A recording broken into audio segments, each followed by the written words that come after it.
మాజీ మంత్రి మల్లారెడ్డి గారు కాంగ్రెస్ పార్టీ 13, 12 పార్లమెంట్ సీట్లు వచ్చినాక హరీష్ రావు కూడా నాకు తెలిసి డౌట్ బీజేపీలో కూతురా ఈ పార్టీ మమ్మల్ని అయితే అడగలే బీజేపీతో సంప్రదింపు చేస్తున్నట్టు బయట చెప్తే ఆ చిట్చాట్లాగా మీరు రాసుకోండి. మాజీ మంత్రి మల్లారెడ్డి గారు కాంగ్రెస్ పార్టీ 13,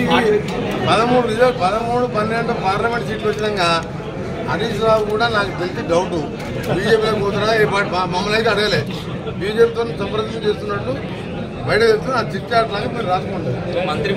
మాజీ మంత్రి మల్లారెడ్డి గారు కాంగ్రెస్ పార్టీ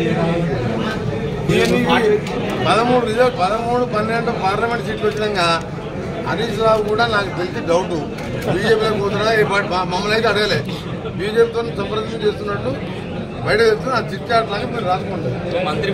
మాజీ మంత్రి మల్లారెడ్డి గారు కాంగ్రెస్ పార్టీ 13, 12 పార్లమెంట్ సీట్లు వచ్చినాక హరీష్ రావు కూడా నాకు తెలిసి డౌట్ బీజేపీలో కూతురా ఈ పార్టీ మమ్మల్ని అయితే అడగలే బీజేపీతో సంప్రదింపు చేస్తున్నట్టు బయట చెప్తే ఆ చిట్చాట్లాగా మీరు రాసుకోండి.